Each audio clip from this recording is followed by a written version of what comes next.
The bus stop on Maple Street had always been quiet in the early mornings, the kind of quiet that felt heavy rather than peaceful. The air smelled faintly of rain and asphalt, and the sky hovered in that uncertain gray that came just before sunrise. People stood in a loose line, wrapped in coats, eyes glued to their phones, each person sealed inside their own small world. Among them stood Ethan Miller, a 17-year-old high school senior with tired eyes and a backpack that had seen better days. His hoodie sleeves were frayed, and the zipper was broken, but he wore it anyway because it was warm and familiar.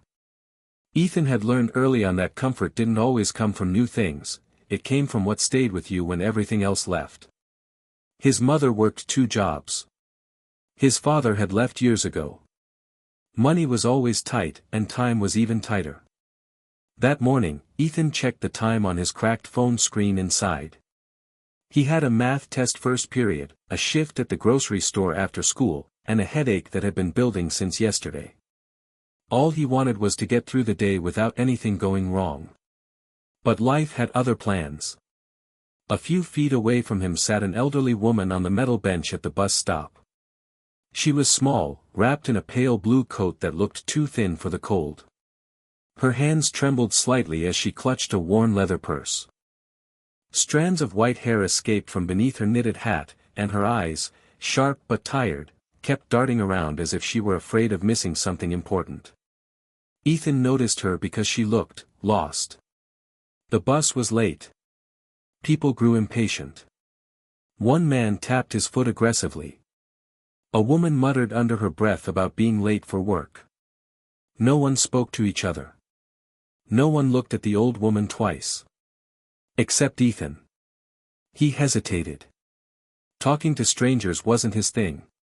He'd learned to keep his head down, mind his business, survive. That was the rule.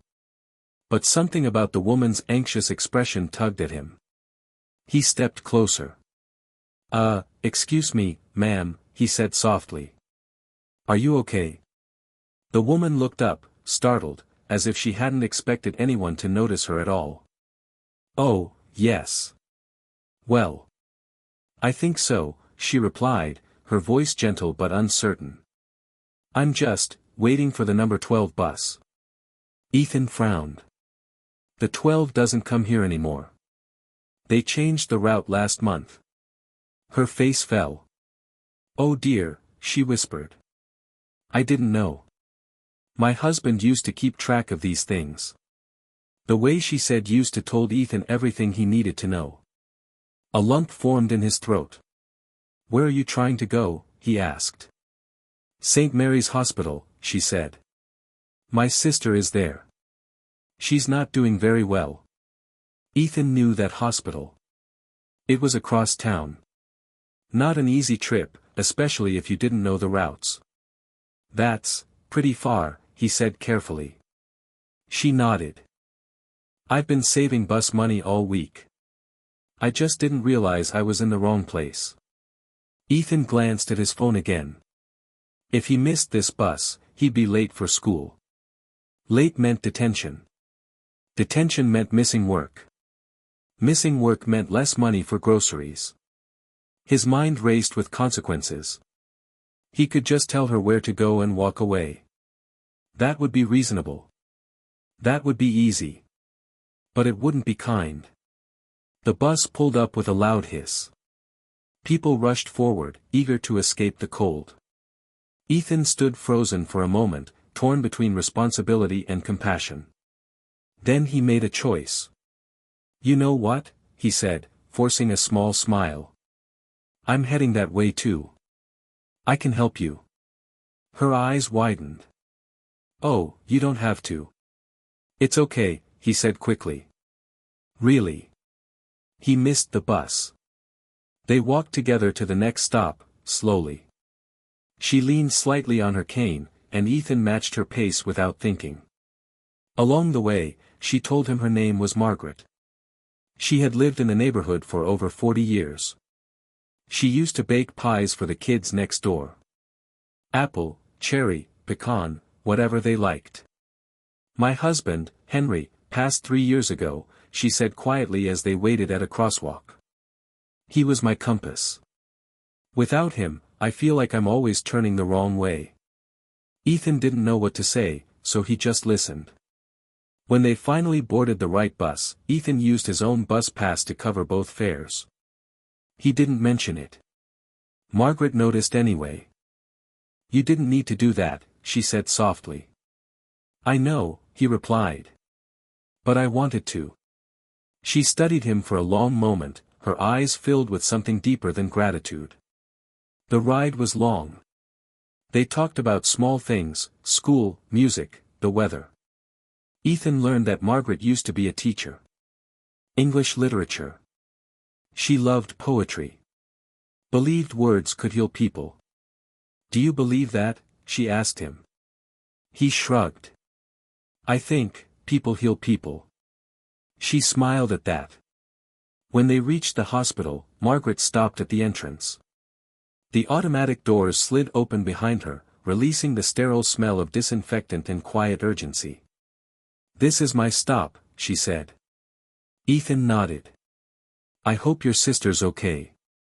She reached into her purse, then stopped. Instead, she gently took his hand. "Thank you," she said. "You gave me more than directions today. You reminded me that the world is still kind." Ethan felt his chest tighten. "I'm just glad I could help." She squeezed his hand once more, then turned and walked inside. Ethan watched her disappear through the doors. Only then did he realize how late he was.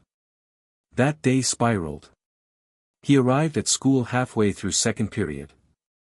He failed the math test. His manager cut his hours because he missed his shift. By the time Ethan got home, exhaustion weighed on him like a physical burden. As he sat on his bed that night, staring at the ceiling, doubt crept in. Was it worth it? The question haunted him. The next morning, there was a knock at the door. His mother answered it, confusion written all over her face. A woman stood outside holding a small box tied with a blue ribbon. "Is Ethan Miller here?" she asked. Ethan stepped forward, heart pounding. "Yes.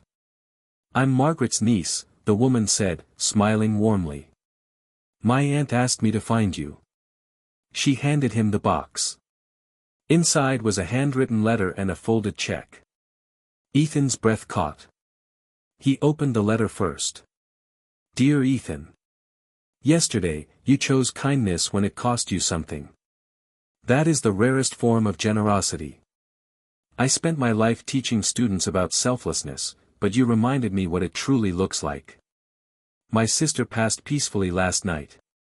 I was able to be with her because of you. Please don't think of this as payment. Think of it as proof that what you did mattered. With gratitude. Margaret." Ethan's eyes burned. The check was enough to cover groceries for weeks. His mother covered her mouth, tears streaming down her face. That day, Ethan learned something no textbook could teach him. Selflessness doesn't mean losing. It means giving, and discovering that what comes back is far greater than what you let go.